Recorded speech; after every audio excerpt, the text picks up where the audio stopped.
남북 정상이 광화문에서 BTS 공연 함께 보는 그날까지 함께합니다. 이제 만나러 갑니다. 어마어마했죠. 코요태 공연 한번 같이 봤습니다. 네.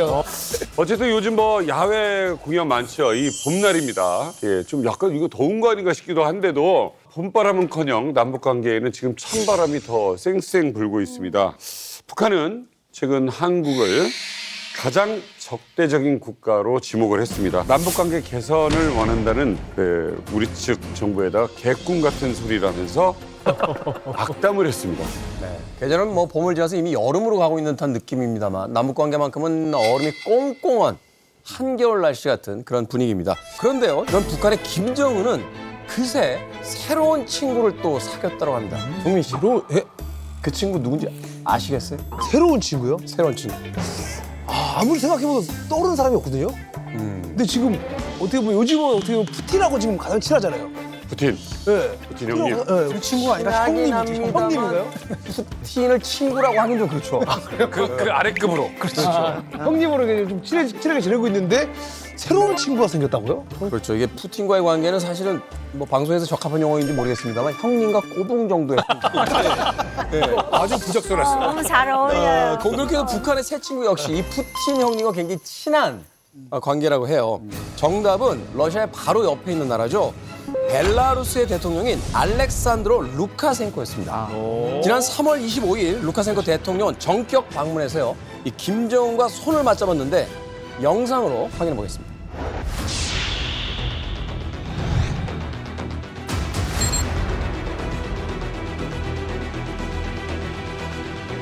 어머, 역시나 아이들은 동원이.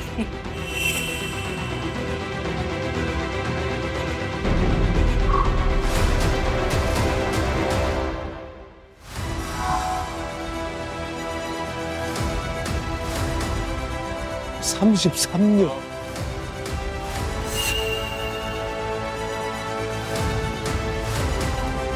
김일성 광장. 와. 백마. 아이고야, 백마도 등장했네. 대접 잘해줬네요. 그러게요.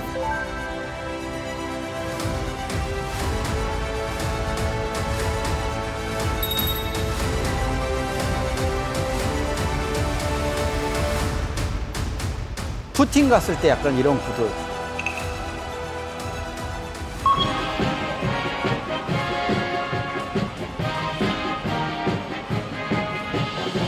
벨라루스 공화국 대통령 동지 선인민군 명예의 등들은 당신을 영접하기 위하여 공연했습니다.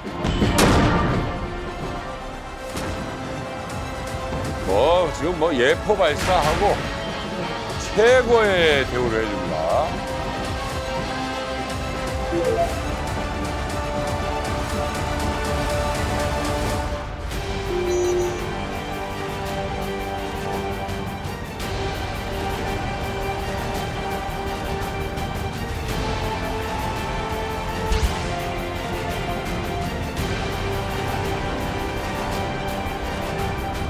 약간 생뚱맞긴 하죠. 벨라루스 대통령과 소련군. 뭐지? 교육을 교육이 있나요? 농업은 뭘 협력할지.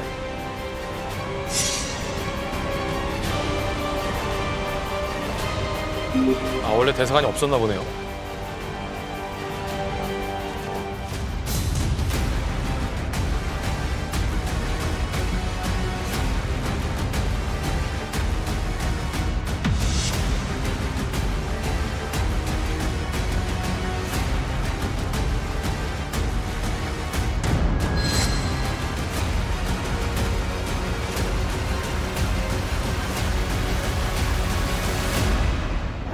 야, 근데 솔직히 벨라루스 얘기는 좀 제가 뉴스 우크라이나 때부터 들었는데 어디 박혀 있는지도 모르겠고. 그렇죠. 저도 우크라이나 때문에 처음 이제 이름을 처음 들은 거거든요. 그때.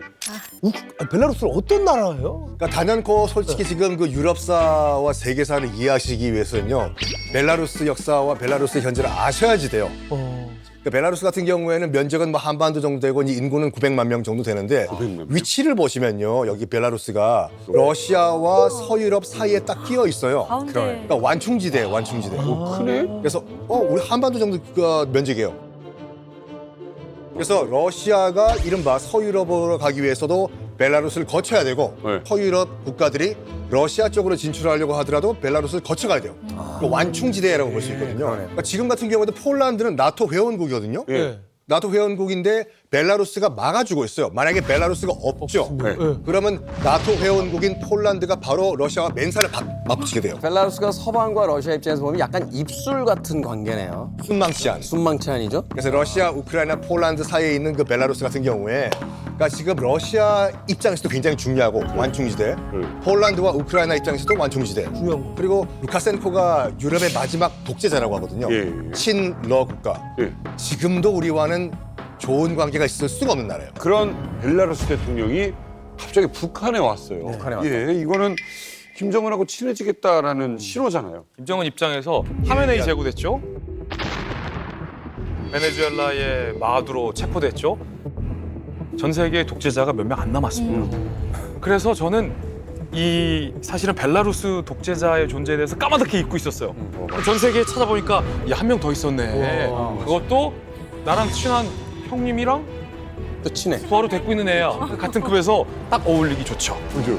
그래서 이 둘이 언제 만났냐 그럼 도대체 알고 봤더니 작년 9월 중국 베이징에서 중국 전승절이 열렸잖아요. 네. 그때 김정은 시진핑한테 굉장히 높은 자리에 초대받아서 막 기고만장했잖아요. 김정은의 대각선 옆에서 이렇게 부럽게 쳐다보던 친구 한 명 있었어요. 슬그머니 저분. 저 우리가 세계 뉴스에서는 김정은부터 왼쪽으로만 좀 관심이 있었잖아요. 그렇죠. 푸틴 쪽으로 관심이 있지. 이쪽으로 못 봤네. 이 대각선 뒤쪽은 관심 없거든요. 누군 줄 알아? 누군 줄 알아요? 알고 봤더니 그 누구가 벨라루스의 이 루카셴코 대통령이었는데 이때 김정은이 루카셴코를 북한으로 초대를 했습니다. 너 우리 동네 한번 와. 그래서 이번 3월 25일부터 26일 1박 2일 일정으로 방북을 하게 된 건데 재밌는 건 루카셴코가 몇 년간 독재를 했는지 제가 찾아봤는데 무려 33년째 독재 집권을 이어오고 있는 독재자입니다. 만만치. 그러니까 한 사람이 한 사람이 자꾸 잘 찾은 거죠. 몇 살 때부터 한 거야? 김일성 사망 직후였던 1994년 7월 20일부터 임기를 시작해서 아직까지 이 독재자직을 유지 중입니다. 33년. 루카셴코가 북한을 방북한 건 놀랍게도 이번이 처음입니다. 독재자도 직업입니까? 독재자직을 유지하고 있어요. 이야, 대단하네요. 사실은 그전에는 동구권 사회주의 나라들하고 친했잖아요. 소련, 뭐 중국, 동구권 사회주의 나라. 동구권이 붕괴했어요. 그러니까 북한이 동구권 붕괴한 다음에 자기 친구로 삼을 만한 사람이 거의 없어. 이게 점점 찾아보니까 진짜 자기하고 가장 가깝고 동지로 관계를 가지고 있던 나라들이 차례차례로 쓰러지고 지금 뭐 쿠바는 지금 뭐 태풍 앞에 등잔불 같은 거. 등잔도 꺼져 있어. 네, 그리고 뭐 이란은 지금 한참 두들겨 맞고 있는 중이고. 그러니까 지금 벨라루스밖에 없거든요. 근데 북한하고 너무 닮은 점이 많고 또 가장 큰 닮은 점은 푸틴 대통령을 형님처럼 다 모시고 있는 나라예요. 네. 그러니까 데려다가 내가 하면 뭔가 유럽의 거점 국가를 하나 더 만들 수 있겠다. 네. 이게 지금 북한과 갑자기 벨라루스 친해지니까 네. 왜 그런지 너무 궁금해요. 그거 누가 다리 놔줬겠습니까? 제가 놔줬겠습니까? 아니죠. 아니죠. 네, 푸틴밖에 없습니다. 교수님이 놔줬으면 너무 웃기겠다. 러시아죠. 제가 놔주면 안 되죠. 네? 푸틴이 북한하고 벨라루스 다리를 놔줬어요. 네. 그러니까 우크라이나 전쟁에 북한도 많이 도와줬지만 벨라루스도 상당히 많이 도와줬단 말이에요. 그러니까 푸틴하고 너무나 고마운 나라입니다. 혼자 같은 나라예요, 벨라루스가. 그래서 생각을 해보니까 북한이 많이 힘들 것 같아. 내가 돌봐주는 애들이니까 이번에 만나서 좀 잘 좀 해봐라. 네. 그래서 다리를 놔줬다는 거죠. 그러니까 푸틴이 다리를 놔주지 않았더라면 만날 수 없는 사이였다. 이렇게 보는 거죠. 근데 사실 이제 앞서 교수님이 이야기하신 것처럼 러시아가 손을 뻗어서 연결시켜주지 않았으면 이게 친하기가 쉽지 않은 게 거리상으로 일단 멀고요. 그럼 두 나라가 뭐 산업적으로나 다른 어떤 정치 경제적으로 엮여 있는 게 거의 없는 상황인데 그런데 공통점이 있습니다. 바로 33년 독재를 한 루카셴코 그리고 16년 독재를 하고 있는 김정은. 그 독재라는 것이 묘한 어떤 공통 분모를 만들었는지 두 사람이 친구가 됐는데 그래서 환영식이 이렇게 성대했던 겁니까? 정말 성대했습니다. 사실 벨라루스와 북한이 지금까지 직접적인 교류가 없었던 건 서로 기대하는 바가 없어서입니다. 벨라루스 입장에서도 김정은이랑 친해져서 바랄 게 없고 뭐야? 김정은도 벨라루스한테 보니까 니네 나라나 우리나라나 거기서 거긴데 뭐 기대할 게 없는 거예요. 그 규모나. 양국이 도와줄 게 없어. 그렇죠. 이런 나라도 드물어, 그죠? 예. 그래서 교류를 안 했던 건데 웬만하면 다 기대가 있기 마련인데. 뭐라도 하나 씨앗이라도 하나 받을 수 있거든요. 옛날에 우리 그렇죠. 막 슈퍼 배추, 슈퍼 옥수수 이런 거 줬잖아요. 그런 게 없는 거예요, 양쪽 국가가. 그런데도 불구하고 이번에 김정은이 직접 나와서 이 루카셴코 대통령을 맞이하는데 굉장히 성의를 다했습니다.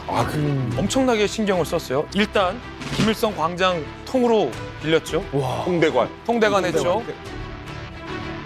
물론 김일성 광장 늘 통대관 하지만 그래도 김정은 직접 나왔잖아요. 나와서 기다렸잖아요. 레드카펫 깔았잖아요. 그리고 아까 백마 사유까지 보셨죠. 굉장히 성의를 다했습니다. 그리고 21발의 예포가 터지며 두 나라의 국가가 연주됐고 특히 이제 루카셴코한테도 김정은이 사열을 받게 해줬는데 인민군 명예위병대의 사열을 루카셴코가 딱 받은 거예요. 벨라루스의 왕국 대통령군이 대한민국 영예인들은 공세를 영접하기 위하여 공연했습니다. 벨라루스! 이건 굉장한 성의를 그냥 국가 수반이 아니라 우리나라에게 매우 중요한 친구국이다, 우방국이다라는 성의를 김정은이 표한 거고 특히나 제가 이제 주목받은 것은 루카셴코가 자기 나라로 돌아갈 때 그때도 김정은이 직접 나왔어요. 트레가프까지 있더니. 트레가프까지 나왔어요. 야, 이게 지금 외교관으로서 볼 때 저 정도 규모로 성대하게 한다? 아, 이건 사실 있을 수 없는 일이죠. 그렇죠. 아, 그러니까 이제 우선 북한에 찾아오는 그런 국가 수반들이 별로 많지 않지 않습니까? 그렇죠. 그러니까 저게 김일성 광장에서 사실 맞아들이는 건 중국이나 러시아 빼고는 거의 드물고 사실 김일성 때 그 김일성 광장에서 행사를 몇 번 했는데 저도 몇 번 참가를 했는데 예를 들어서 마다가스카르 대통령 뭐 거긴 뭐 마다가스카르 종합대학의 김일성 혁명사상 연구실도 있고 그다음에 모잠비크 대통령 마셰트라고 대통령이 있었는데 김일성 거리라는 걸 만들어놨어요. 중심거리에. 모잠비크 수도 마푸토에. 그러니까 그런 대통령들 올 때만 김일성, 김정일이 나가서 저렇게 광장. 근데 광장이 넓잖아요. 거기 이제 바닥에 들어가는 사람만 5만 명을 들여 채울 수 있고. 그러니까 워낙 큰 광장에다가 저렇게 카펫 깔고 대문 세우고 저렇게 명예위병대 다 세우고 그 환영군중 세워놓으면 보는 사람이 감동을 안 받을 수가 없어요. 그렇죠. 그러니까 제가 했던 뭐 통역했던 마다가스카르 뭐 디디에르 아치라카 대통령 같은 건 거의 울먹울먹 할 정도. 내가 다니면서 이렇게까지 환영을 받은 적이 없다. 아, 그럼 집에서도 케이크 안 해주는데. 저렇게 환영을 하는 걸 보면서 좀 약간 뜬금없다. 이제 두 나라가 별로 주고받을 게 없어요. 그냥 트랙터 정도나 농기계 정도나 아니면 비료 정도 주고받을 거고 뭐 솔직히 군사적으로도 그렇고 큰 의미가 없거든요. 그 아마 뭐 그런 것 같아요. 그러니까 푸친 대통령을 중심에 두고 서방에는 이전에는 쿠바가 있었지만 이제는 벨라루스가 있고 동방에는 조선이 있고 셋이서 잘해보자. 그리고 아마 이런 메시지도 있을 거예요. 내가 당신을 정말 최대의 성의를 가지고 맞이해준다. 그러니까 벨라루스 대통령은 정말 감동의 감동인데 이 장면을 보는 푸친 대통령은 또 얼마나 감동스럽겠어요. 아, 우리 아우들이 아주 기가 막히게 아주 잘 노네. 그러니까 이 푸친 대통령이 보내는 메시지도 분명히 있는 거예요. 근데 사실 이게 우리 연배가 좀 있으신 분들은 벨라루스는 좀 낯설어서 백러시아 그러면은 이제 쏙 들어오실 거예요. 옛날에 구소련 때부터 백러시아로 여기를 이제 불렀으니까 벨라루스라는 이름 자체가 백러시아라는 의미니까요. 하얀 러시아 그런 의미인데 이제 북한을 좀 연구하고 관찰하는 입장에서 보면은 이번에 정말 이 보물 창고였어요. 왜냐하면 이 극진하게 아마 루카셴코를 좀 예우하려다 보니까 벨라루스 언론에 대한 통제를 전혀 안 한 것 같아요. 북한이. 그러니까 보통 중국이나 러시아도 가면은 북한 쪽에서 상당 부분 이런 통제를 하거든요. 네. 김정은의 어떤 말이라든가 이런 게 직접 워딩이 막 노출되거나 이러면 안 되잖아요. 통제 안 되고. 근데 이번에 그냥 리얼하게 다 나왔습니다. 평양 김일성 광장에서 김정은이 있다가 이제 루카셴코를 맞아가지고 환영을 하고 루카셴코가 탄 차가 이제 떠나거든요.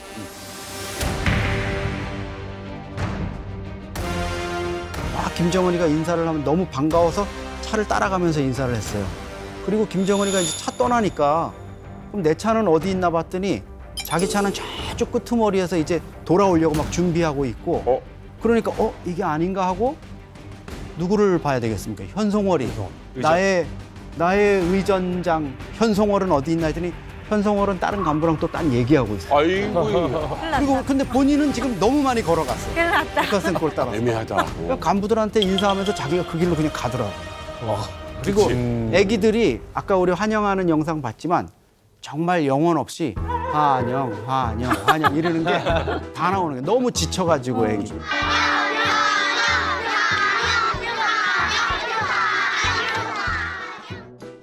연습을 또 하루 종일 하고 네, 있어요. 그런 영상들이 다 나타나고 뭐 정말 이게 북한 체제가 이런 데서 이렇게 허술한 모습을 보이나 이런 느낌을 많이 받을 수 있는 그런 영화. 그게 이제 보면은 벨라루스 쪽 그 매체라든가 거기 수행해 온 기자들을 전혀 통제를 못한 거. 그러니까 잘 예우해줘라. 네. 트러블 일으키지 말고 이런 게 있었던 거. 미리 사전 협의가 돼야 되거든요. 그렇죠.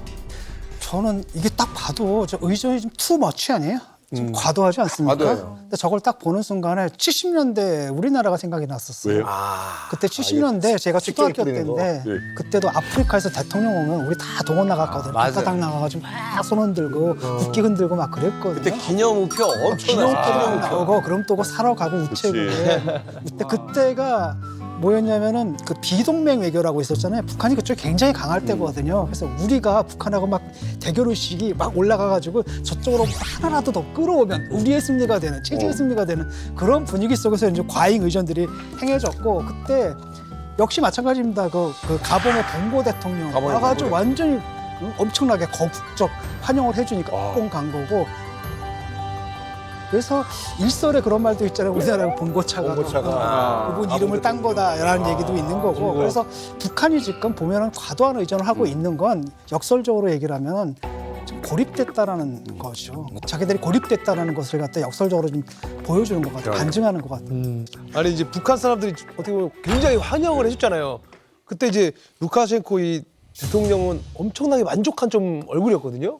그러니까 이게 머나먼 그 북한 땅까지 와서 정말 그 열렬한 환영을 받았으니까 본인으로서는 얼마나 뿌듯하겠습니까. 이게. 그리고 또 그 환영식이 끝난 다음에 김정은과 루카셴코가 다 같이 이제 소련군 율사들이 그 묘비가 있는 그런 해방탑을 이제 방문을 해서 거기서 혼화를 하거든요. 그 다음에 김일성과 김정일이가 지금 시신이 안치되어 있는 그런 군산 태양궁전에 방문을 했습니다. 근데 군산 태양궁전에 방문하는 거는 사실 조금 이례적인 일이거든요. 그러니까 외교적으로 놓고 봐도 외국 국가 수반이 군산 태양궁전에 방문한다. 이거는 조금 좀 외교적으로 부담감이 있는 그런 행동이거든요. 그러니까 김일성하고 김정일이하고도 루카셴코 대통령이 아무런 접점이 없습니다. 그럼에도 불구하고 이제 군산 태양궁전을 방문을 했다는 것은 제 생각에는 김정은으로부터 무엇인가 받아낼 것이 있지 않겠는가 이런 생각이 좀 들었어요. 그 사람들이 환영하는 모습 막 백마를 갖춰놓고 있고 그리고 주단 보셨어요? 아까 그 빨간 주단 막 어디까지 깔려 있는지 끝이 안 보이더라고요. 그런 것들 이게 다 무언가 어떤 한 사람의 독재자를 위해서 만들어 놓은 거다 보니까 돌아가면 자기 국민들한테 그렇게 똑같게 시키지 않을까.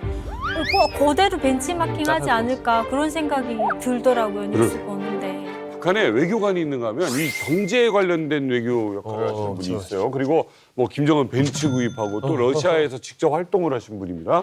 우리 김철성님. 야, 나오실 때마다 우리 유현우 대사 표정이 어두워서. 이제 웃으시네요. 예. 그러니까 이게 같은 외교관은 아니시라는 거죠. 정치, 우리는 경제. 경제.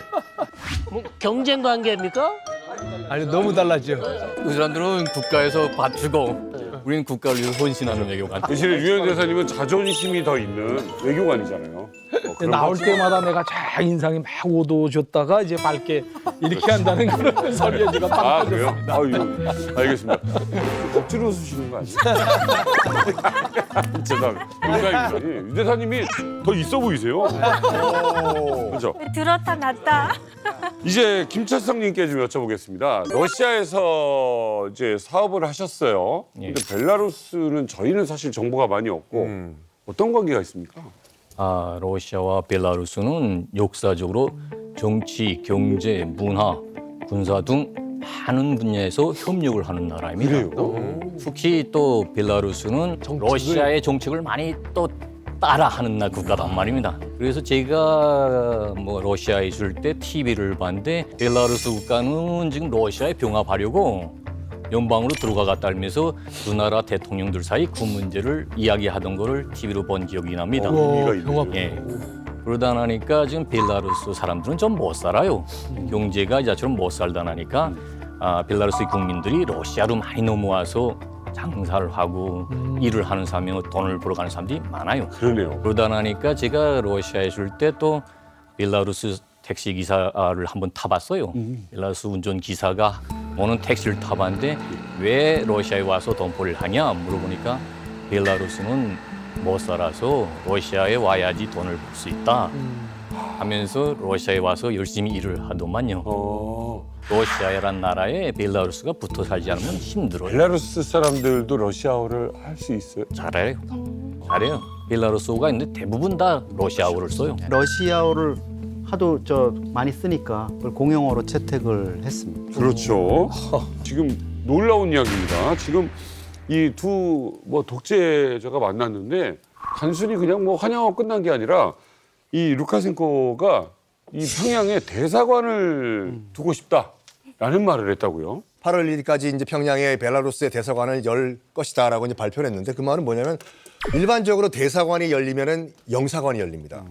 영사관의 주 업무는 비자 발급이거든요. 그 말은 지금부터 본격적으로 벨라루스가 북한 노동자들의 수입을 하겠다라는 신호일 수도 있어요. 딱 보니까 지금 우크라이나 전쟁에서 일단 북한 젊은이들이 많이 가가지고 몸으로 때우는 일 많이 하지 않습니까? 그러면 이 기회에 북한으로부터 우리도 한번 인적 교류라는 명목으로 노동자 한번 수입을 해볼까? 라고 하면서 그 조치로 대사관을 열었을 가능성도 높아요. 그렇죠. 어떤 기지가 생기는 거나 마찬가지잖아요. 벨라루스 그 자체는 작은 나라지 않습니까? 그러니까 인구 1,000만 명도 안 되는 그런 나라이기 때문에 모든 나라들이 다 대사관을 개설할 수는 없습니다.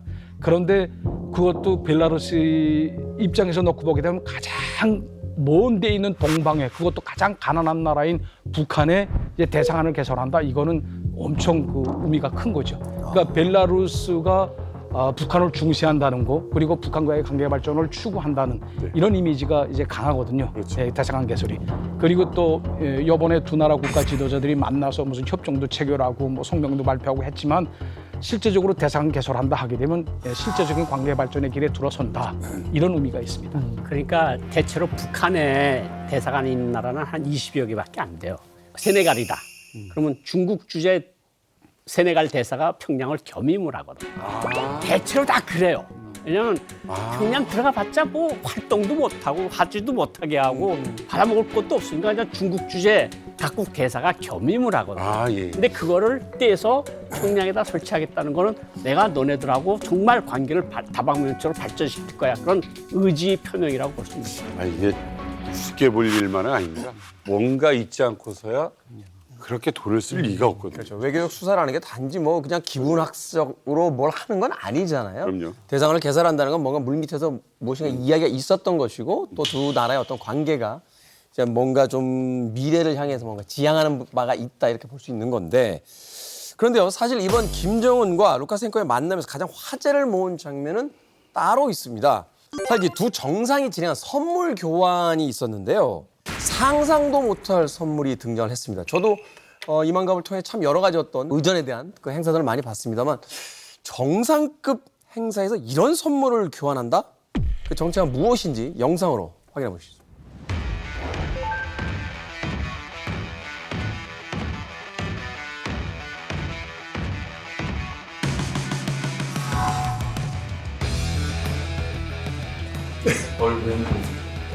골뱅이?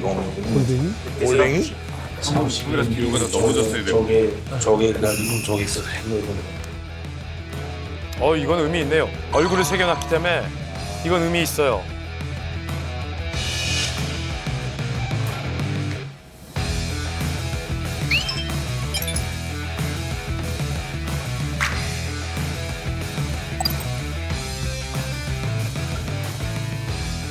Это передайте вашей дочери. 이건 따님께 전달해드렸으면 좋겠습니다. 그렇습니다. 감사합니다. благодарю. 감사합니다. 와, 표정 완전 좋다.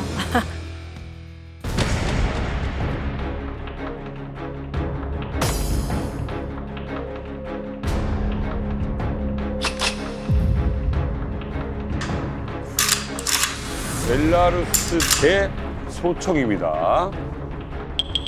뭐야? 와.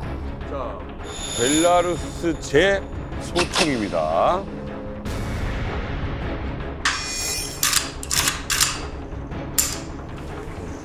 Все правильно. 다 정확히 하셨습니다. Оружие владеет Ким Чен Ын. 무기를 잘 다루신다는 사인입니다. 감사합니다. благодарю вас. На всякий случай, если враги появятся, 적들이 침공이 오면 이용하십시오. 저기 누구예요? на всякий случай, если враги появятся, 혹시 적들이 침범하면 이용하실 수 있을 것입니다.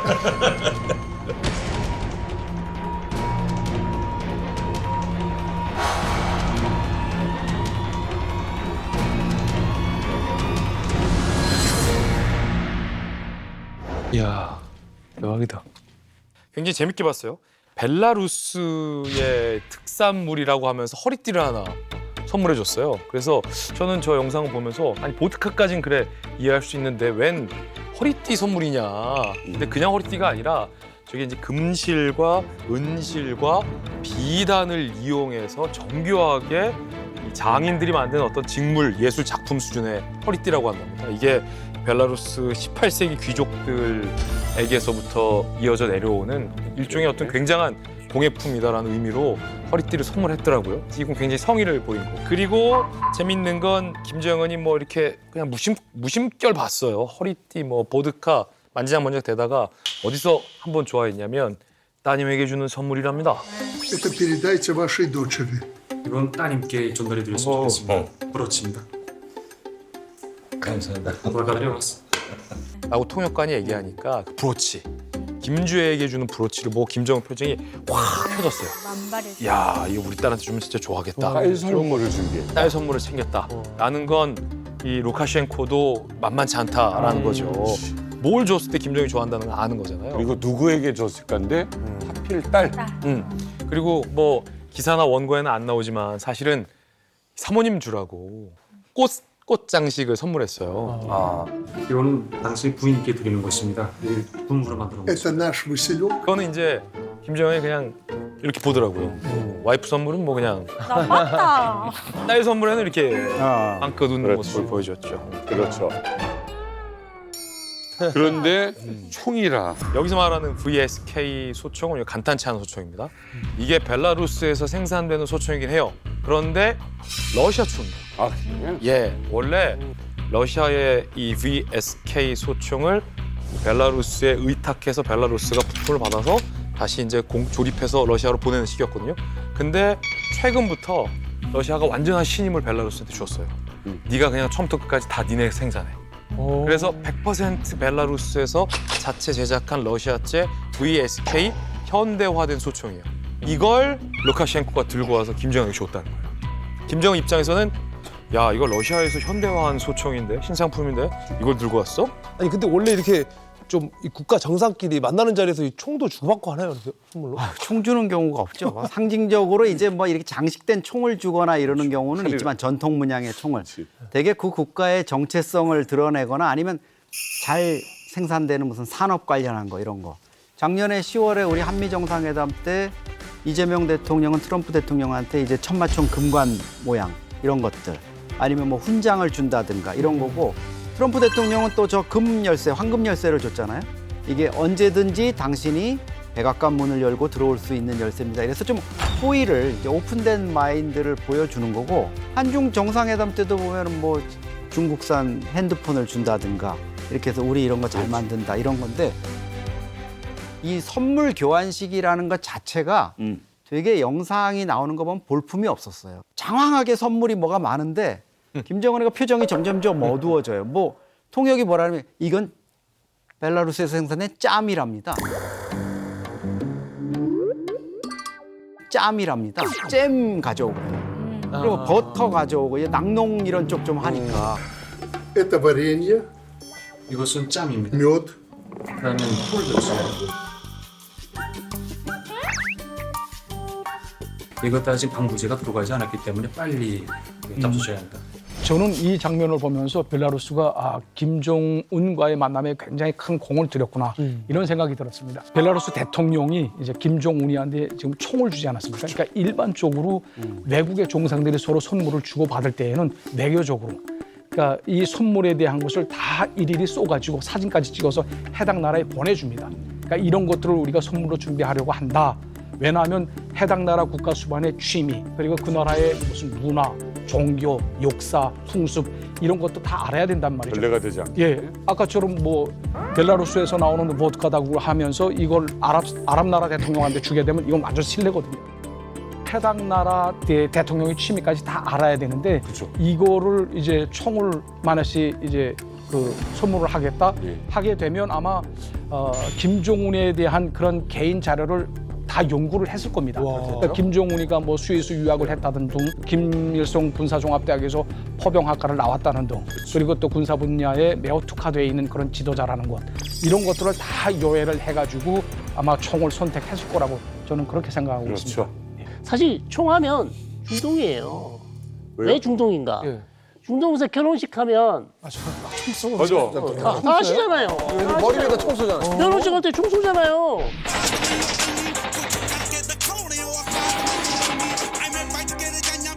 중동에서 결혼식 끝나면 기쁘다고 총 쏩니다. 그래서 사고도 많이 나고 총 맞아 죽는 애들도 있어요. 진짜로? 잘못 쏴가지고. 그러겠지. 아니 근데 궁금한 게 혹시 중동에서는 뭐 이런 어떤 선물을 좀 주고받나요? 중동에서는 두바이 초콜릿? 제일 유명하지 않습니까? 진짜로요? 두바이 초콜릿, 두쫑크 이런 거 하고 대추야자 많이 합니다.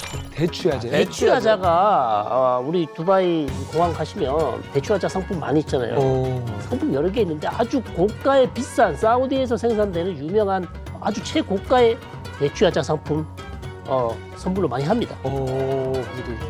그리고 중동의 왕들이 정상들이 만났을 때 선물로 총을 주고 받은 적도 있어요.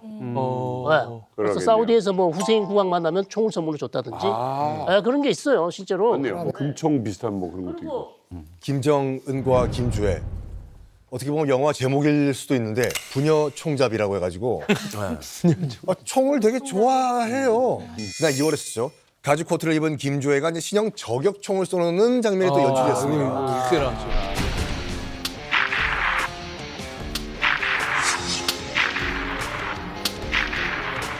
소음기까지 달려있어요. 소음기까지 달려있어요. 좋지 않아요? 아주 좋네. 뭐 이 장면은 보시는 것 같이 이제 김정은이나 뭐 다른 사람을 배제한 채로 혼자 총 쏘는 장면이 연출이 됐잖아요. 네. 이게 벌써 익숙한 티가 나죠. 네, 여러 번 많이 써봤어요. 써봤어요. 여러 번 격발될 때 표정을 보면 아는데. 그리고 또 이제 2주도에는 또 김정은과 김주애가 군수 공장에 등장을 합니다. 검은 가죽 잠바와 이제 드레스 코드를 맞춰 입은 다음에 나란히 권총 사격하는 장면, 부녀 총잡이. 이걸 딱 봤을 때 야, 이 부녀는 정말로 딸내미, 미성년에서 딸내미까지 총을 쏠 정도로 총에 진심인가 보다. 총을 선물하자라고 했을 수도 있어요. 연습도 많이 한 것 같고. 잘 쓸 것 같아요. 이게 좀 상징이 아닌가라는 생각도 들거든요. 총을 딱 선물했다라는 게 이게 혹시 지금은 외교 관계를 얘기하지만 나중에 이제 군사 동맹까지 가는 게 아닌가. 그러니까 최근에 그 우크라이나 젤렌스키 대통령이 첩보라면서 SNS에 올린 길이 있거든요. 벨라루스가 제2의 전선을 열려고 한다. 그러면은 좀 저는 딱 그때 섬뜩한 게 뭐냐. 그렇다면은 또 혹시 북한군이 또 그쪽 가가지고 거기서 그러네요. 또 하나 벨라루스가 뭐 참전할 것 같지는 않은데 만약에 그렇게 되면 지난번에도 벨라루스는 가만히 있고 러시아군은 통과하게 해줬잖아요. 그것처럼 혹시 지금 북한군이 지금 벨라루스는 못 가잖아요. 그렇죠. 그런데 지금 관계가 만들어진다면은 합법적으로 벨라루스까지도 갈 수가 있고 그러면 거기서 모종의 또 작전을 또 할 수도 있지 않을까라는 생각이 들어요. 이 두 국가가 친해진다? 근데 이게 공통 분모가 뭔가 있어야 되는 거 아니에요? 그래서 이만갑에서 오늘 아주 특별한 시간을 준비했습니다. 이른바 벨라루스 루카셴코와 북한 김정은의 평행 이론 몇 가지를 좀 준비했습니다. 첫 번째 평행 이론, 1인 독재 중이라는 겁니다. 특히나 엄청난 장기 독재 집권 중입니다. 김정은은 벌써 올해로 16년째예요. 진짜 세월 빨라요. 남의 집에는 더 잘 큰다고 하죠. 북한 김정은 16년째예요. 새삼 놀랍습니다. 그럼요. 근데 이 루카셴코는 소리 소문 없이 김정은보다 2배, 33년째 장기 집권 중이에요. 근데 오늘 보니까 루카셴코 건강해요. 40년 채울 것 같아요. 그럼 어마어마한 장기 집권 독재라는 첫 번째 평행 이론이 있습니다. 아까 이제 벨라루스가 과연 이 군사적으로 어떨까 좀 궁금해서 군사동맹 또 우려되고 해서 좀 찾아봤는데 다행히 벨라루스의 군 병력이라는 게 정말 미비한 이 그지 없습니다. 정규군이 있긴 한데 뭐 한 4만 5천밖에 안 되고 전쟁을 경험해보지도 않았고 공군과 해군도 없습니다. 독자적으로 전쟁을 할 수 있는 능력은 아니라서 그나마 좀 다행이긴 한데 문제는 진중호 교수님 언급하셨듯이 유사시에 러시아군에 편입이 돼요. 4~5만 명이 순식간에 우르르 몰려가서 편입이 되고 북한이 이번에 파병했던 것처럼 우르르 다른 국가의 군대에 이제 보충병으로 가서 붙을 수 있다. 요건 좀 경계해야 될 것 같아요. 해군은 왜 없어요? 바다가 없어요. 해군 군사 훈련할 수 있는 데가 없어요. 우리 조카의 남자친구가 이제 벨라루스 남자인데 내가 얼마 전에 선물을 해줬거든요. 부산에 여행을 간다 그래가지고 내가 숙박권을 끊어줬거든요. 벨라루스. 바다를 처음 봤다. 전바다에 누워. 맞네요. 야 대단하네. 아니 제가 데뷔 27년 차인데 코요테가 독재 27년째예요? 그때 이제 27년 코요테 더 오래됐고 29년 정도 됐고. 근데 이제 어떻게 보면 이제 데뷔하기도 전에 1994년도부터 어떻게 보면 계속 장기 집권을 한 거잖아요. 아니 루카셴코는 어떻게 이렇게 장기 집권을 할 수 있었던 거예요? 벨라루스에 제대로 된 정당이 없어요. 제대로 된 정당이 없고 그리고 사실은 그 아까도 잠깐 이야기를 했지만 벨라루스하고 러시아하고 거의 끼리 문자 비슷해요. 그래서 벨라루스의 까게베가 그대로 있거든. 러시아에서는 까게베가 KGB가 FSB로 바꿨잖아요. 이름. 너무 KGB가 이름이 악명을 떨쳤습니다. 근데 벨라루스는 아직도 까게베가 있어요. 까게베가 있고 러시아의 특수 경찰이라는 게 있어요. 특공대 경찰. 그게 오몬이라 그러는데 러시아로. 벨라루스에도 오몬이라는 특수 비밀 경찰이 있어요. 그래서 시위 일어났을 때 오몬이라는 특수 경찰이 그 시위를 민주화 시위를 진압을 해요. 그러니까 거의 러시아의 그 전에 소비에트 체제가 그대로 존재를 하고 있다고 보면 그대로네. 사실 뭐 루카셴코가 그 선거로 집권을 하거든요. 그다음에 뭐 처음에는 나름대로 성과도 많이 냈대요. 그래서 그것 때문에 당선이 될 수 있었는데 사람 마음이라는 게 그렇지 않습니까? 집권 10년 했습니다. 2004년이에요. 헌법에 있었던 연임 조항이 있지 않습니까? 3선 이상 못한다. 그걸 폐지를 해버린 거예요. 그다음부터는 그냥 계속 장기 집권할 수 있는 길이 이제 생긴 거고 그래서 작년에 7연임에 성공했습니다. 이것도 사실 부정선거. 국민들이 좋아하는 거예요? 부정선거예요. 엄청난 부정선거가 있었는데 그랬지. 그런데도 불구하고 어쨌든 7연임에 성공했고 앞으로도 아마 계속 성공할 겁니다. 자, 이거는 뭐 돌직구 계속하는 김진 같은 거네요. 돌직구 계속하는 김진 같은 거네요. 계속 할 것 같아요. 저는 이제 15년째 계속 할 것 같아요. 장기 집권이네요. 장기 집권이니까 저는 뭐 이제 국민들이 원하니까. 근데 연임을 7번이나 했다. 7번이나 했죠. 우리나라도 국회의원 7번 하면 7선인데 신선이라고 해줘요. 근데 대통령 7연임이면 그 위죠. 신선 위죠. 이 벨라루스에는 북한 김정은이랑 똑같은 거예요. 취임사에서 뭐라고 했냐를 좀 살펴봤더니 가관입니다. 압권입니다. 나는 행복한 대통령이다. 세계의 절반이 진정한 성취와 국민의 이익을 위한 독재를 꿈꾼다. 이렇게 말했어요. 취임사에서. 게다가 이렇게 말했습니다. 언론의 자유는 벨라루스 국민이 쌓아온 유산을 파괴하는 몽둥이다. 언론의 자유가. 언론의 자유를 막겠다. 이렇게 선언을 한 겁니다. 북한 말이 있어. 이 독재를 미화하고 정당하고 언론 통제를 대놓고 하겠다라는 발언인 거죠. 그래서 찾아보니까 2024년 기준으로 이 모든 국가가 이제 언론 자유 지수라는 게 있거든요. 180개 국가 중에서 벨라루스가 180개국 중에서 167위. 그래서 좀 또 더 궁금해졌어요. 러시아는 몇 위인가? 벨라루스보다 높아요. 벨라루스가 167위였잖아요. 러시아 162위. 많이 높구나. 5계단 높습니다. 많이 높네. 네. 참고로 북한은 꼴찌에서 뒤에서 3등, 177위. 뒤도 있다는. 사실 이제 독재 국가에서 언론의 자유가 있기는 쉽지 않습니다. 이 독재와 언론은 사실은 상극이기 때문에. 그런데요, 이 독재 국가의 통제는 사실 언론에만 미치는 게 아니잖아요. 선거. 명목상으로 선거들이 다 있는데 이 선거가 제대로 이루어진다면 사실 독재 국가라 부를 이유가 없는 거죠. 네. 독재 국가에서 투표가 의미가 있을까요? 의미가 있습니다. 지금 북한이요. 아주 의외의 결과가 나왔습니다. 지금 최고인민회의 대의원 선거 결과가 이 투표율이 99.99%입니다. 그런데 찬성률이 약간 충격적입니다. 99.93%. 뭐야? 이거 100%가 아닌 거예요. 순금도 100%가 아니에요. 반대는 0.06으로. 그렇지. 아니, 반대하는 사람이 있다는 거 아닙니까? 그러니까 그렇게 나온 수치가 왜 나오는가 하면 서유럽 국회의원들이 많이 평양을 왔는데 이제 그런 질문들을 많이 했어요. 당신의 100% 찬성, 100% 투표 참가. 그건 말이 되냐? 지금 병원에서 호흡기 달고 있는 사람이 어떻게 투표를 하냐? 한 명 빠져도 99.999% 아니냐? 그 말을 계속 하는 거야. 그러니까 외교부에서 골치 아파서 계속 끌다가 선전선동문을 통해서 김정일한테 보고를 해요. 100%라니까 너무 이상하다고 자꾸 그런다. 그러니까 김정일이가 말 되네. 그러니까 99.99%라고 해. 그래서 99.99%가 된 거예요. 그리고 거기 뭐 한 두세 명 뭐 어디 뭐 기차 타고 가는 사람도 있을 수 있고 그러니까 비행기 타고 가는 사람도 있을 수 있고 그냥 99.93%쪽 이게 수치가 선 정부에서 조정하는 수치지 그렇죠. 이게 실질적인 조사 투표나 수치가 아니다. 찬성을 하는 건 아니고 선거도 아니고. 예, 그 언론의 자유를 말씀을 하셨는데 사실 그 벨라루스 가면요 지금도 가이드들이 그런 말을 해요. 대통령 이야기하지 말고 정치 체제 이야기하지 말라. 그런 이야기하면 우리 답변 안 한다.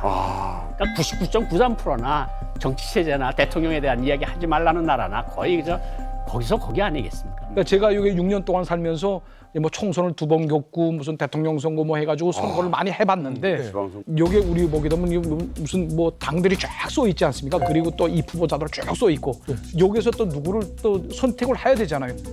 북한에는 선택의 여지라는 게 없습니다. 딱 이름이 한 명밖에 없기 때문에. 그러니까 그걸 가지고 와서 그 선거구에서 표 주게 되면 그걸 가지고 선거장에 들어가서 비밀 투표한다는 그 함의 요는 끝입니다. 그렇죠. 예. 그러다 보니 99.99%가 나오는 거예요. 선거가 아닌 거죠. 왜냐하면 선자가 무슨 선자입니까? 고를 선자잖아요. 고를 게 없어. 하나밖에 없으면. 어떻게 했어요? 여기는 한국은 대한민국은 선거가 자체가 민주주의니까 참가해도 되고 안 참가해도 되잖아요. 그렇죠. 안 가도 내 마음이지 네. 사실은. 근데 북한은 안 참가하면 정치적으로 정치범으로 되는 거예요. 그러니까 저 사람이 싫어도 참가해서 투표를 해줘야 돼요. 그렇죠. 이게 바로 독재자들 국가들의 특징이에요. 그러면 만약에 탈북을 했거나 뭐 이랬던 사람들도 있을 거 아니에요, 동네에서. 그러니까 그 사람들은 행방불명자로 취급이 되는 겁니다. 이때 행불자가 되는 예. 거야. 그래서 탈북했다가도 선거 때 되면 나가요. 그래서 투표하고 그리고 다시 나오고. 탈북해요. 중국에서 일할 네, 때나. 네. 그래야 북한에서 행방불명자로 처리가 안 되니까. 네. 그러니까 이 벨라루스란 이 나라도 이제 부정선거의 끝판왕입니다. 루카셴코가 이제 94년도에 처음으로 최초의 국민투표로 대통령이 선거에 당선이 돼요. 그래요. 그러면서 바로 부정투표 시작합니다. 뭐냐? 일단 의회 무력화에 들어가 버려. 국민투표합시다. 다 불러요. 근데 문제는 뭐냐면 이 투표의 내용을 다 얘기한 다음에 이거 뭐 찬반 뭐 알아서 하십시오 이거지 않습니까? 일단 다 오라고. 투표한 다음에 설명을 해요. 당신이 투표한 것이 이것이다. 아니 그런 투표가 있어요? 그게 96년도 이 벨라루스 국민투표였어요.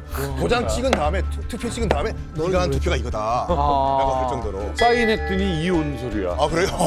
아이고야. 그때부터 이제 부정선거 쫙쫙쫙쫙쫙 연결이 되는데 세상에. 당연히 이제 야권 지도자들과 난리가 났겠죠.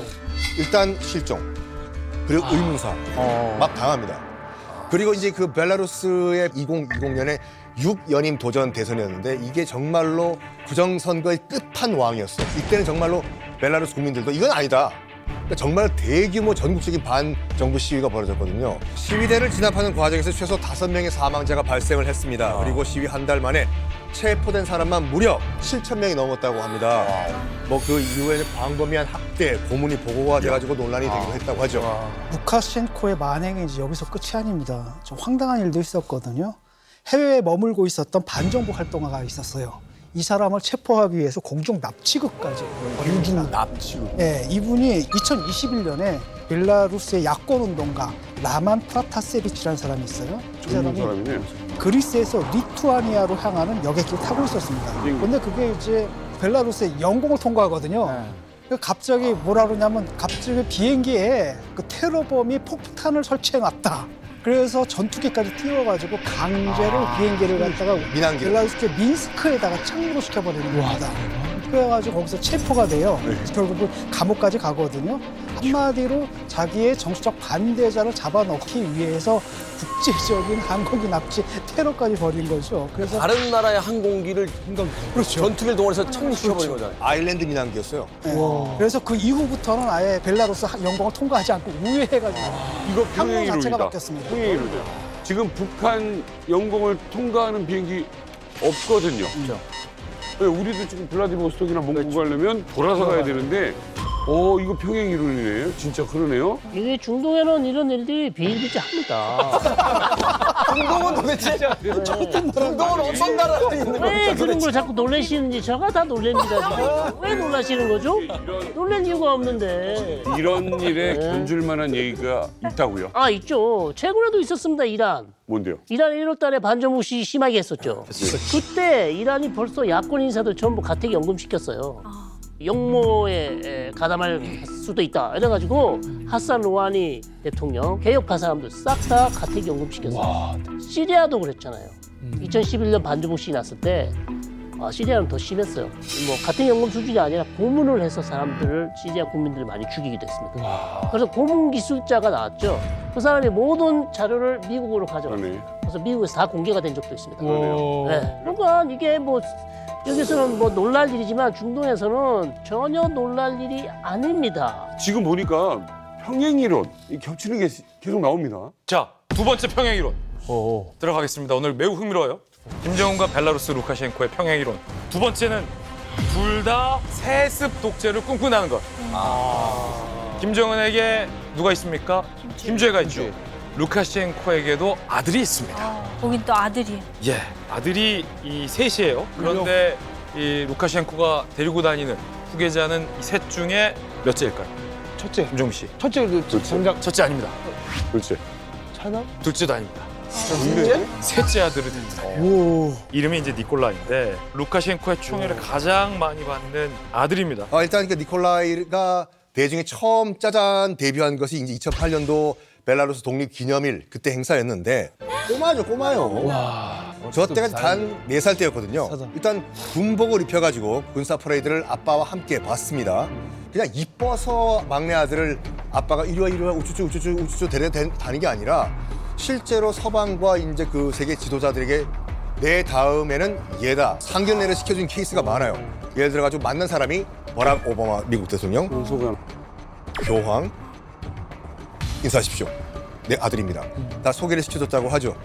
또 대표적인 것이 이제 2015년에 중국 전승절 70주년을 맞아서 이제 루카셴코가 또 중국을 방문했거든요. 이때 니콜라이와 함께 천안문에 같이 등장을 해가지고 같이 행진을 했습니다. 그 말은 뭐냐면은 나의 다음은 얘다라는 걸 전 세계 지도자들에게 보여준 거예요, 솔직히. 자, 이 후계자들이 아들들을 계속 물려주려는 거. 이것도 중동의 전통이 있거든요. 맞아요.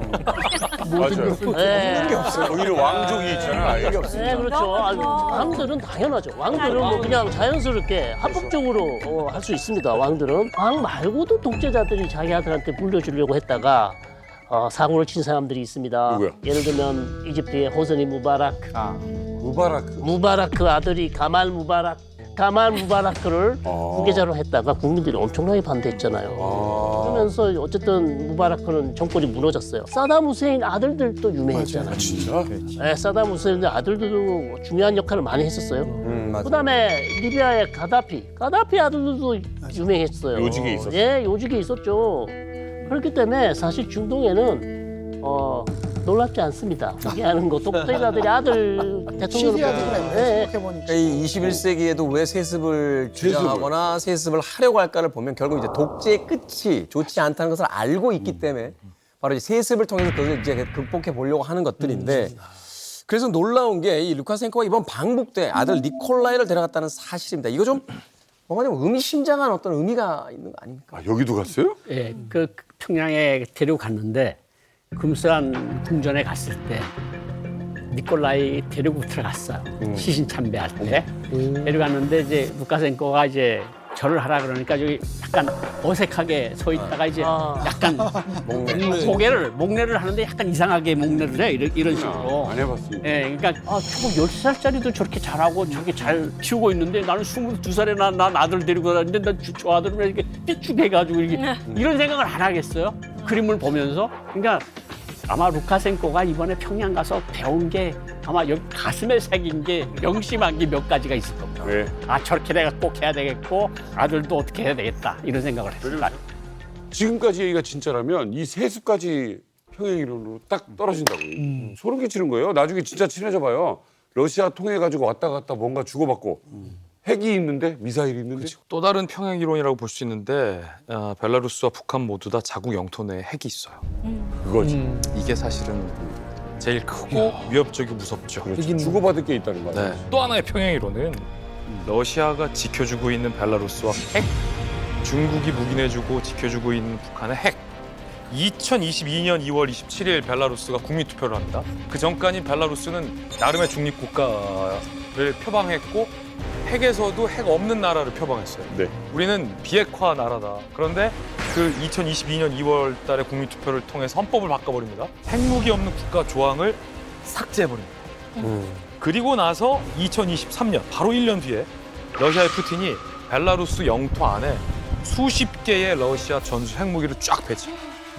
이 핵무기는요, 1954년 미국이 일본의 히로시마와 나가사키에 투하한 원자폭탄보다 무려 3배, 4배 그 이상 더 강력한 전술 핵무기들이 현재 벨라루스 땅에 배치가 돼 있습니다.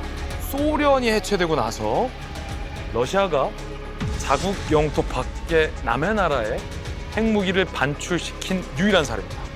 사실 북한과 생각해보면 전술 핵무기를 보유하고 있는 벨라루스, 핵무기가 있는 벨라루스라는 친구가 북한 입장에서는 한 명 더 생긴 거죠. 그렇죠. 유사시엔 든든하겠죠. 야, 이거 진짜 핵무기까지 배치를 허락한다고요? 그러니까 푸틴이 볼 때 이미 벨라루스는 러시아 일부인 거예요. 그리고 루카셴코는 그냥 우리로 말하면 저 도지사 정도죠. 저 벨라루스 도지사 정도로 보는 거고 벨라루스 같은 경우에는 러시아에 의존하는 정도가 절대적이거든요. 그러니까 벨라루스는 러시아 없이 사실 독자 생존이 불가능한 상태라고 보면 됩니다. 네. 사실 러시아로부터 원유를 갖다 수입해가지고 그걸 가공해가지고 유럽에 수출하는 산업, 이게 사실 벨라루스를 먹여 살려주고 있는 거거든요. 그리고 벨라루스에서 수출하는 것의 50%가 러시아로 갑니다. 그러니까 러시아와의 관계가 단절되면은 사실은 생존할 수가 없어요. 얼마 전에 또 크레물린에서 문건이 하나 흘러나왔는데 뭐냐면 2030년까지 아예 러시아 연방으로 편입을 한다. 편입을 시킨다라는 게 크레물린의 계획이라는 문건이 나왔거든요. 물론 이제 벨라루스에서는 아니다라고 좀 부정을 하고는 있지만, 근데 실제로 지금 진행되는 걸 보게 되면 점점 연방 편입의 정도가 계속 진행되고 있고 좀 더 고도화되고 있습니다. 근데요, 이 북한과 벨라루스 간에 평행 이론이 나올 수밖에 없는 배경이 다 있었잖아요. 그런데 이 벨라루스의 별명을 듣고 나면 이 평행 이론이 그저 재미 삼아서 우리가 비교한 것이 아니라는 걸 새삼 깨닫게 됩니다. 벨라루스의 별명이요? 네. 이 벨라루스의 별명은요, 바로 유럽의 북한입니다. 유럽의 북한. 진짜?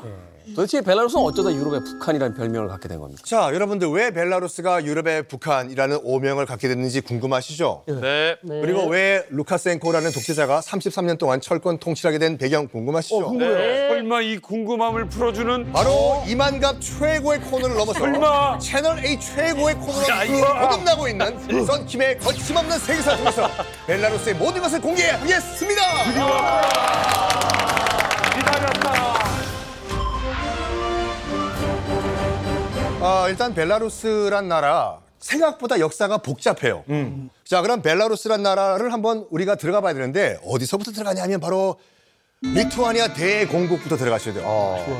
리투아니아 대공국은 지금 땅 크기를 보시는 것 같이 진짜 유럽에서 제일 큰 나라였어요. 와, 엄청 크다. 지금 폴란드, 벨라루스, 우크라이나, 러시아 일부까지 다 차지하는 대국이었습니다. 거의 다 가지고 있어요. 리투아니아 대공국을 이뤘던 지배 계층이 현재 벨라루스인들이에요.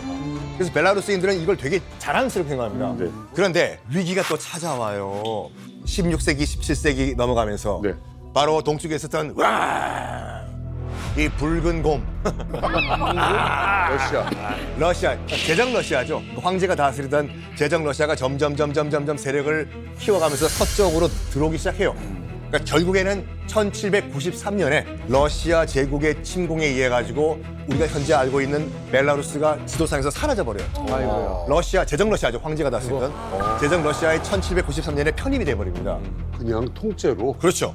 그런 가운데서 변화가 하나 또 닥치는 일이 발생을 하는데 1차 대전이 발생을 하는데 1차 대전이 한창이던 제정 독일과 제정 러시아가 황제가 다스리던 두 나라가 치고받고 싸우고 있을 때 1917년도에 볼셰비키 혁명이 일어나면서 공산혁명이 일어나요. 러시아에서. 러시아에서. 이 볼셰비키의 입장은 간단하게 이거였거든요. 제국주의 타도. 지금 우리가 일으킨 1차 대전은 황제와 황제가 일으킨 전쟁이다. 우리는 이 전쟁에서 빠지겠다. 니들 때문에 왜 우리가 죽어? 너희 때문에 왜 우리가 죽어? 민중들이 왜 죽어? 노동자들이 왜 죽어? 하면서 불과 어제까지 싸웠던 독일 제국에게 연락을 한 거죠. 우리는 전쟁에서 발 빼겠다. 네. 그리고 지금 갓 볼셰비키 혁명을 치른 상태라 가지고 전쟁을 수행할 능력도 없다. 그랬더니 독일에서 딱 이런 얘기를 한 거죠. 그래? 알았다고. 그 대신에 공짜가 어디냐? 볼셰비키 혁명 이전에 제정 러시아가 꿀꺽했던 벨라루스, 우크라이나, 그다음에 폴란드 토해내. 그러면 우리가 봐줄게. 어쨌든 해방이 됐네요. 그렇죠. 벨라루스. 요때 1918년도에 일단 러시아가 이 땅에서 물러나니까 잠깐 폴란드, 우크라이나, 벨라루스가 잠깐 독립을 해요. 그럼 잠깐이요? 잠깐. 그리고 이전까지만 하더라도 벨라루스는 나라명이 아니라 동네 이름이었거든요. 이러다가 1918년도에 러시아가 빠지면서 처음으로 벨라루스라는 이름을 단 국가가 탄생을 합니다. 그때가 처음이었어요. 그런데 1918년도에 1차 대전에서 독일이 져버렸네. 그럼 어떻게 되는 거예요? 뭔 상관이에요? 그러니까 그럼 소비에트 측에서 독일이 알아서 졌네? 또 갖고 싶은 거야? 야! 우리가 얼떨결에 내놨던 벨라루스, 우크라이나, 폴란드 다시 너희들이 패전국이잖아. 대단하다. 다시 러시아로 넘어갈 뻔하다가 한 나라가 딱 딴지를 걸습니다. 뭔가요? 갓 독립을 했던 또 폴란드가 벨라루스 땅은 원래 우리 폴란드, 리투아니아 연합 왕국 땅이었다고 줄 수 없다. 이게 뭐야? 그래가지고 폴란드랑 소비에트랑 전쟁을 벌여요. 이게 역사상 소비에트 폴란드 전쟁이라고 해서 뭐 우리 어르신들은 다 소파 전쟁이라고 배우셨을 거예요. 소파. 그렇죠, 선생님. 소파 전쟁? 소파 전쟁. 배우셨잖아. 그래서 왜냐면 교과서에 그렇게 실려 있어요. 폴란드를 배움을 거부하셨어. 폴란드를 한자로 우리가 유럽을 구라파라고 하고 맞아요. 그러니까 프랑스를 이제 블란스라고 했잖아요. 네. 폴란드를 파란이라고 한자로 썼어요. 그래서 소비에트와 파란이 전쟁했다고 해서 소파 전쟁이라고 하는데 어떻게 했지? 신생 독립국 폴란드와 소비에트 간의 전쟁을 벌입니다. 네. 원래는 폴란드가 져야 돼요. 그렇죠. 네. 너무 갓 독립한 국가가 뭐가 있겠습니까? 그렇지만 어떻게요? 바르샤바의 대기적이라고 해가지고 지금 폴란드의 수도죠. 바르샤바를 침공해 들어왔던 붉은 군대가 폴란드군에게 박살이 난 일입니다. 우와, 어떻게 그러지? 기적이었어요. 그러면서 협상을 맺습니다. 1921년에 리가 조약이라고 리가에서 체결한 조약이거든요. 네. 동벨라루스 있죠? 네. 동벨라루스만 우리 러시아가 가져가고 네. 서벨라루스는 그냥 폴란드가 가져가라. 네, 맞아. 사이좋게 반반씩 나누자. 돈 안 오네. 이건 너무했다. 돈 안 오네. 왜냐하면 그렇게 오랜만에 세상에 제대로 된 국가가 세워졌는데 통치를 절반 하겠다는 거잖아요. 그러니까 이 전쟁을 양쪽 다 끌기 부담스러우니까 이게 남북과 같이 동서로 나뉘어요. 너무했다. 1921년 이후에요. 그러다가 1939년에 이제 히틀러가 이제 그 독일을 집권한 상태예요. 히틀러가 이제 스탈린한테 연락을 한 거죠. 어이, 우리끼리는 싸우지 말고 동유럽은 소련이 먹고 서유럽은 우리 나치 독일이 먹을게. 그 대신에 당시 폴란드를 실질적으로 나치 독일이 지배를 하고 있었거든요. 그러면 폴란드 땅에 있는 서벨라루스를 소련에게 줄게. 라고 하면서 이른바 독소 불가침 조약을 맺어요. 사이 좋았구나. 그러면서 동벨라루스와 서벨라루스가 합쳐져요. 이 벨라루스는 자연스럽게 소비에트 연방에 포함이 돼버려요. 기구하다. 저쪽 바람만장하네요. 아니 그러니까 내 뜻대로 뭘 한 적이 없어. 한 적이 없는 나라예요. 지금 벨라루스 국경이 만들어진 것도 스탈린과 히틀러의 야합에 의해서 이 국경선이 만들어집니다. 자, 그런데 쭉 이제 소련의 일원으로서 벨라루스가 쭉 명맥을 유지하다가 1991년에 어떤 일이 발생을 하죠? 빠밤. 소련이 망하죠. 해체되는구나. 해체가 되죠.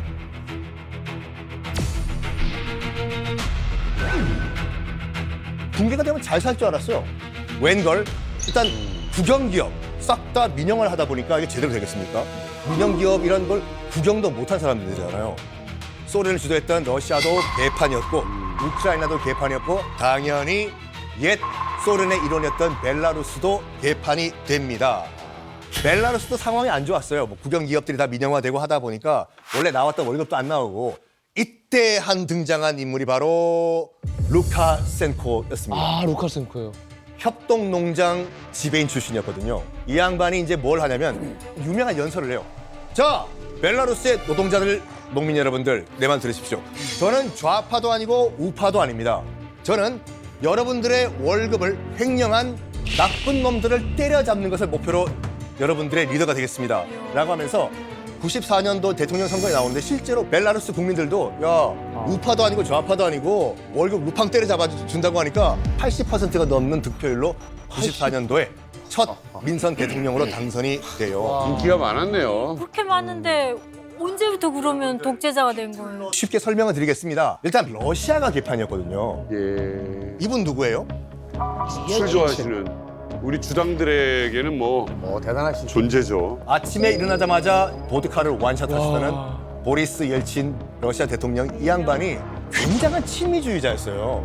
그래서 우리 러시아가 잘 살기 위해서는 무조건 미국 모델을 따라하자 이거든요. 싹 다 국영기업들 민영화 다 해버리고 주식시장이라는 걸 만들어서 일반 농민들에게 나눠주고 이런 걸 너무 급격하게 추진했거든요. 특히 국영기업들은 다 러시아 마피아들에게 다 넘겨요.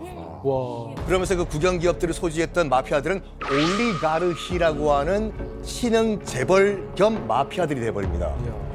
그리고 93년도에 실제로 러시아에서 옐친 대통령이 탄핵될 뻔해요. 의회에서. 그렇지만 탄핵이 안 됩니다. 왜요?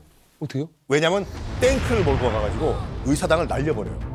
우와, 무슨 얘기예요, 진짜? 옐친 대통령이 미국 친미주의자라면 이거 북해에서 나올 탱크로 달려요? 그때 이제 이 루카센코가 무슨 말을 했냐면 우리가 러시아와 벨라루스가 연합국을 만들어 버리면은 수장이 누가 될까? 지금 인기가 폭락하고 있는 예친이 될까? 아니면 인기를 얻고 있는 내가 될까?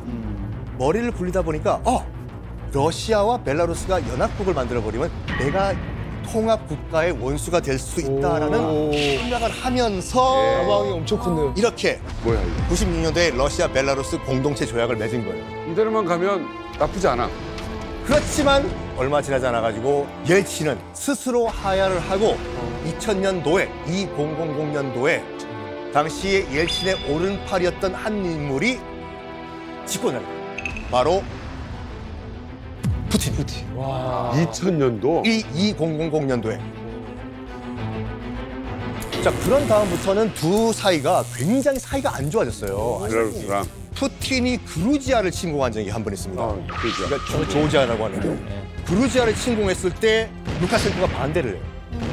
그러지 마시라고. 그랬더니 푸틴이 지원금 명목으로 돈을 쥐어줘요. 여기에 루카센코가 격분합니다. 돈으로 외교를 살려고 두 사이가 치고받고 싸우다가 2004년도에는 지금 벨라루스의 경제는 거의 러시아가 꽉 잡고 있거든요. 특히 에너지 대부분 러시아가 제공하고 있어요. 격분한 푸틴이 2004년도에 벨라루스로 가는 천연가스를 잠궈버립니다. 이래가지고 이제 그 루카센코와 푸틴의 갈등이 극에 달하던 순간 2020년 최악의 부정선거가 치러져요. 그러면서 전국적으로 반 루카센코 반정부 시위가 벌어지거든요. 네네. 이때 이 루카센코가 진짜로 군경을 다 동원해가지고 무력 진압을 합니다. 네. 해도 안 되는 상황까지 와요. 아, 이제 나는 물러나야 되는구나 네. 라고 싶었는데 그때 잠깐만 하고 루카센코에게 누군가 도움의 손길을 줍니다. 어떻게 도우시? 누구냐? 바로 푸틴이죠. 아, 우리 오랜 인연. 그래서 푸틴이 이런 말 하죠. 루카센코, 걱정하지 마. 우리 러시아에서 군대를 파병해 줄게. 이 소식을 당시에 2020년도에 반정부 시위대가 벨라루스에서 듣고 경악을 한 거예요, 지금요. 러시아 정규군이 국경을 넘어서 들어와서 우리를 강경 진압한다고? 그래서 시위가 유야무야 돼버려요. 와. 여러분들이 루카센코라고 하면 누가 생명의 은인입니까? 푸틴이죠. 그래서 그때 이후에 루카센코는 누가 형님이고 누가 아우인지 센터 포지션이 딱 잡힌 거예요. 2020년 이후에 루카센코는 푸틴에게 아무 토도 안 겁니다. 그냥 형님. 우크라이나 침공하시겠습니까? 그럼 우리 땅 통과해서 가십시오. 그때부터 루카센코는 푸틴의 기회가 된다는 말씀드리면서 강의 마치겠습니다. 감사합니다. 아, 이렇게 얘기를 듣다 보니까 왜 유럽의 북한이라고 불리는지를 좀 알 것 같습니다. 이게 좀 비슷한 부분들이 많은데 과거에 혹시 벨라루스와 북한 인연이 좀 있었습니까? 러시아가 91년도에 그 소비에트 연맹이 해체가 됐잖아요. 89년도에 제가 모스크바에서 민스크 기차 타고 갔는데 출장을 갔어요, 3명이서. 근데 모스크바에서 민스크까지 기차로 7시간까지밖에 안 걸립니다. 굉장히 가깝습니다. 그냥 작은 러시아, 작은 모스크바 그런 느낌이었고 모스크바는 그래도 독일군이랑 침략도 파괴도 안 받았잖아요, 모스크바는. 그래서 고풍스러운 건물들이 많아요. 근데 벨라루스는 거의 독일군이 밀어버려서 그냥 성냥갑 같은 아파트들 있죠. 부소련 아파트들 그런 거. 약간 그 소련 같다는 느낌을 뭘 받았는가 하면 북한 사람들이, 북한 외교관들이 러시아 가면 항상 오소리 털모자라는 걸 사요. 평양이 너무 추우니까 털모자 안 쓰면 머리가 얼얼하거든요. 민스크의 중앙에 구미라는 백화점이 있어요. 모스크바 가도 구미라는 백화점이 있거든요. 그게 구경백화점이라는 소리인데 사람들이 줄을 쭉 4층까지 서 있는 거야. 우리 신나서 그냥 4층까지 올라갔는데 이게 다 모자 사는 사람들이 줄을 서 있는 거예요. 그래서 우리가 들어가려니까 거기 새치기 하지 말라고 막 소리 치는 거예요. 요 밑에서부터 걸어 올라오라고. 그래서 우리가 그 판매원한테 $20짜리 달러를 보여줬어요. 여기가 3명이. 그랬더니 나와이 들어오라고. 그래가지고 모자 3개씩 사가지고 나왔는데 막 사람들이 항의하니까 판매원들이 막 러시아 말로 막 뭐라 그러니까 또 직설이 못해요. 내 마음대로 하는 네가 뭔 상관이냐. 근데 그때 벨라루스라는 나라는 정말 어떻게 보면 모스크바보다도 좀 못 살고 좀 고풍스럽지도 않고 그냥 평범한 도시같이 그렇게 느껴졌었어요. 아, 이 나라도 뭐 별로 별 볼 일 없는 나라네. 그런 생각이 들었어요. 제가 처음 해외 출장 간 곳은 벨라루스였어요. 2006년도 벨라루스 정부와 북한 정부 사이 두 나라 사이 투자보호 협정과 이중과세 보호 협정을 맺었어요. 아, 그래요? 그때 정부 대표단 일원으로 제가 그 나라를 방문했댔어요. 아, 그때 관계가 있었군요. 예. 근데 그때 본 벨라루스는 정말 깨끗하고 아름다운 나라였어요. 진짜. 그리고 사람들 자체도 참 온순해요. 러시아 사람들은 좀 마피아 이런 기질이 있어서 막 갈기는데 그 실제로 저희가 벨라루스 가느라고 모스크바 공항에 내렸어요. 그래서 대사관 차가 외교 대표단 차가 나와서 도로로 질주하고 있는데 뒤에서 차가 따라오는데 비켜주지 않고 우리 외교단 차가 계속 갔어요. 근데 앞지르면서 따라오면서 이 마피아이들이 창문 내리면서 손가락질하면서 가는 거예요. 하지. 근데 벨라루스로 넘어가니까 벨라루스 사람들은 벌써 차가 초보니까 차를 쭉 양보해요. 와. 그런 차이가 있었어요. 그러네요. 아니 그러면 북한하고 이 벨라루스 사이에 구체적으로 어떤 좀 교류가 좀 있었나요? 1992년도에 북한과 벨라루스는 외교 관계를 설립했어요. 2000년대 전반 후반에서 벨라루스와의 관계는 기본 투로, 트랙터 이런 거를 벨라루스가 북한으로 납품했고 그때 제가 정부 대표단으로 갔을 때 벨라루스 트랙터 공장을 방문했어요. 예. 그걸 보여줬는데 벨라루스 트랙터 공장과 북한 트랙터 공장의 창설 역사는 거의 동일해요. 그런데 벨라루스는 기술 현대화 사업을 많이 해서 엄청 발전된 트랙터들이 나와요. 네. 근데 북한은 아직도 80년대식 트랙터밖에 만들지 못하고 있어요.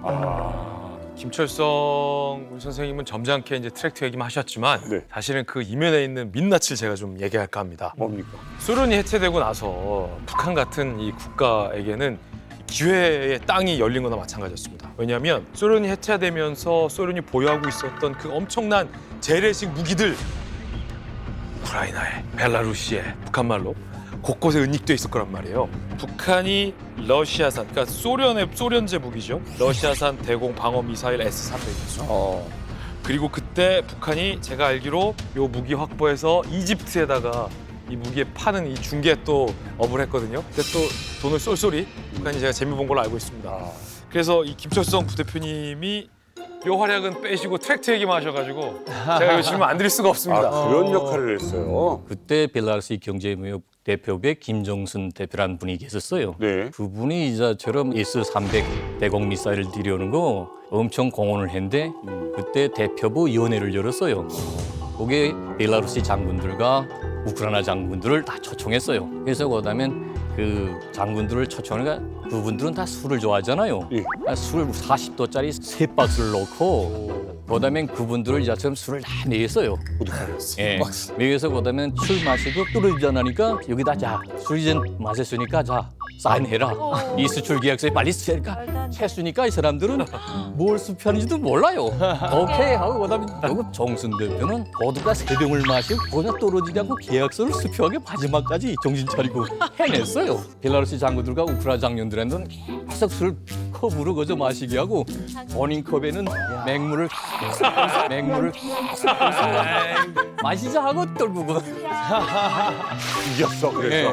그래서 그다음엔 그분은 이자처럼 S-300을 들여보내서 북한의 국방공업 발전에 이바지한 그래서 영웅칭을 야, 결국은 그거는 우리 쪽으로 보면 안 좋은 거네요. 안 좋은 거죠. 대한민국에서 보자면. 미사일을 가져간. 근데요, 이제 김철성 부대표님도 경제 외교관이셨잖아요. 혹시 직접 이 벨라루스로부터 들여온 물품이 있었습니까? 제가 2007년도에 국가안전보위부 대동강 기술합작회사라는 회사가 있어요. 네. 근데 그 회사로부터 은밀한 수입 요구권을 받았는데 그게 또 은밀한 수입 요구권을 받았는데 그게 벨라루스산 엑스레이 세관 검사 설비예요. 야, 이거 묘하다. 그런데 이자처럼 그 설비가 이자처럼 벨라루스는 기계화 과학 부분에서는 발전했어요. 북한으로서는 신우주 세관에 지금 세관 검사 엑스레이 설비가 있어요. 네. 근데 그 설비는 북한이 자체로 만든 거예요. 그러니까 방사능이 배출돼요. 네. 아마 지금 그때 드나들었던 많은 신우주로 다니는 사람들은 방사능 피해를 봤을 거예요. 네. 그러니까 지금 야단 난 거예요. 이거 지금 계속 쓸 수는 없고 그러다 나니 벨라루스 설비를 좀 들여자 네. 하고 문의가 왔는데 보위부가 돈이 없어요. 돈이 없다 나니까 그땐 무산된데 그래서 들여오지 못하고 있었는데 아마 지금은 벨라루스산이 아닌 중국산을 수입해서 설치했을 거라고 봅니다.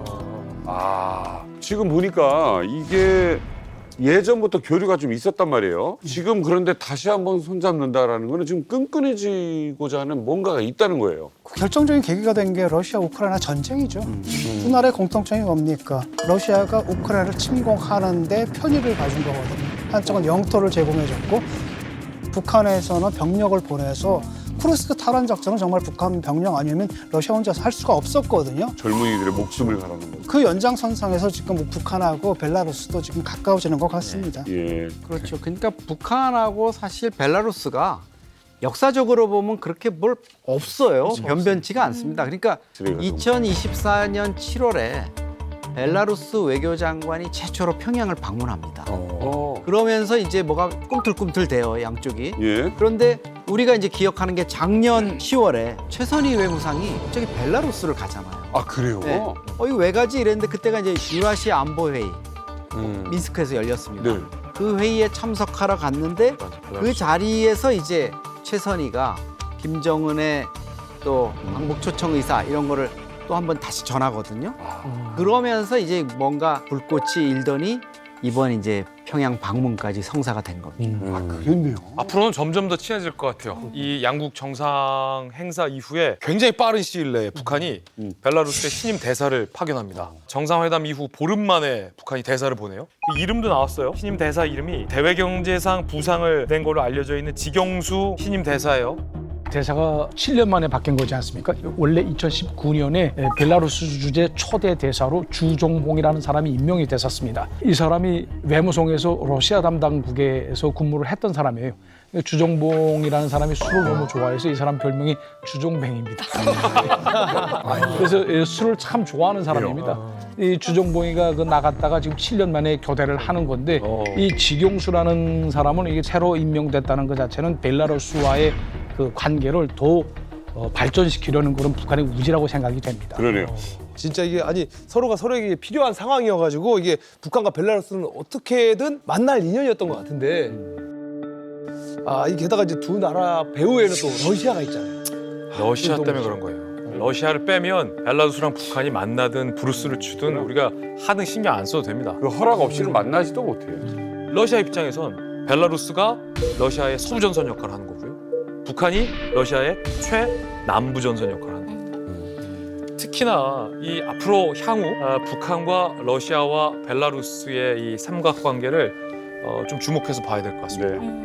이 세 국가 모두 다 반미연대라는 기차에 모인 국가라고 볼 수 있고 북한이 그 사이에서 꽤 나름의 반미 기치의 중심적인 역할을 할 것 같다는 거죠. 여기서 잠시 우리가 지난 전승절 영상을 다시 한번 보고 오겠습니다.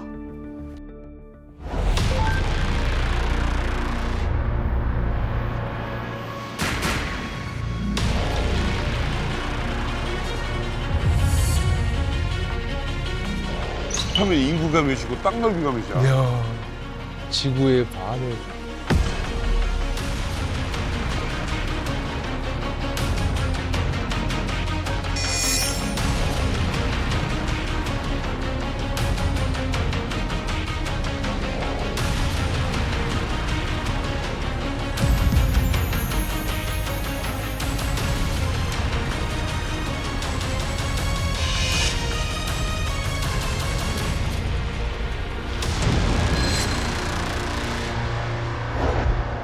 사실 지위가 좀 역전됐죠. 이제 벨라루스하고 북한하고 개전 초기 우크라이나 개전 초기만 해도 벨라루스 입장에서는 푸틴의 유일한 후견국 지원국이었잖아요. 심리적으로 뭐 별로 해줄 거는 없어도. 근데 김정은이 뒤늦게 뛰어들어가지고 병력을 10,000명이 넘게 보내주고 152mm 포탄으로 환산해가지고 1,200만 발 줬다는 게 우리 국가정보원 판단이거든요. 어마어마한 지원을 해주고 2,000명이 가서 죽었잖아요. 그러면서 푸틴한테는 북한이 훨씬 더 실질적인 도움을 준 이런 지위로 이제 향상이 되고 시진핑 입장에서도 뭐 벨라루스는 눈에 안 들어올 겁니다. 그러다 보니까 10년 전 행사 때만 해도 루카셴코가 그 자리에 서 있었는데 아들 니콜라의 손을 잡고 근데 이제는 루카셴코가 저렇게 밀려났지 않습니까? 밀려나면서 이제 어떻게 보면 루카셴코 입장에서는 저 자리가 내 자리였는데 이런 생각도 하면서 이번에 평양에 방북한 루카셴코의 모습을 보면 김정은한테 완전히 이제 내가 졌다 이렇게 되는 거고 그 선물 증정하고 이럴 때도 보면 벌써 뭐 우리 이런 그 버터도 있고 뭐 이런 여러 가지 생산품이 있으니까 너희가 좀 팔아줄래 이런데 제가 보기엔 고객을 잘못 짚은 것 같아요. 이야기를 쭉 들어보니까 북한과 벨라루스 이 두 나라의 만남이 단순한 우연한 속에서 이루어진 건 아닌 것 같아요. 거기에 이제 러시아까지 말하자면 이제 두 국가의 만남의 가장 핵심에 중심에 있는 나라가 이제 러시아니까 북한과 러시아, 벨라루스 3국의 밀착 그 의미를 우리가 어떻게 좀 해석을 해야 될까요? 그 우리가 한미일 삼각에 맞춰서 북중러 북방 삼각이라고 이야기를 일부 전문가들이 많이 하는데 저는 그 말을 계속해서 반대하는 게 중국이 거기 게임에 안 끼어들어요. 그래요? 그리고 북한도 중국에 대한 경제적 의존도가 너무 심하니까 그 한 군데로 묶이면 시진핑 밑으로 들어간다는 걸 잘 알아서 거기 안 들어가는데 이번에 벨라루스 대통령의 평양 방문은 이 그림보다는 푸틴, 루카셴코, 김정은 이 삼각 동맹이 새롭게 구성이 된다는 거예요. 그리고 또 루카셴코는 이번에 오면서도 그런 생각을 많이 했을 것 같은 게 내가 잘못하다간 푸틴이 총애를 잃을 수 있을 것 같다. 김정은처럼 화끈하게 해줘서 저 시진핑도 그렇고 다 인정을 해주는데 나는 이거 미적미적 하다가 김정은한테 자리 뺏기는 거 아니야? 그러니까 나도 뭔가 좀 보여줘야 될 필요가 있을 것 같고, 그러니까 벨라루시, 러시아, 북한 삼각관계에 더 이어서 루카셴코 대통령의 어떤 그 생각, 속생각, 푸틴한테 좀 더 잘하고 그래야지 내가 대를 이어서 이 나라를 통치를 하면서 아들한테도 잘 넘겨주고 북한처럼 나도 죽으면 저 궁전에 들어가서 누워있고 이런 것들을 아마 쭉 그림을 그리는 그런 구도 하에서 이루어진 방문이 아닐까 이런 생각이 들어요. 7살 때 엄마하고 헤어졌거든요. 제가 누구를 닮았는지도 모르겠고요. 밤새 어떤 모습일까, 우리 엄마는 어떤 분일까, 막 이런 생각에 진짜 한 장도 못 잤어요. 아직도 기억이 막 가슴이 막 두근두근거려. 막 이상해요. 아니면 어떡하지? 막 이런 걱정도 되고, 다행이다. 만나서 다행이다. 막 이렇게. 만나요. 지우야.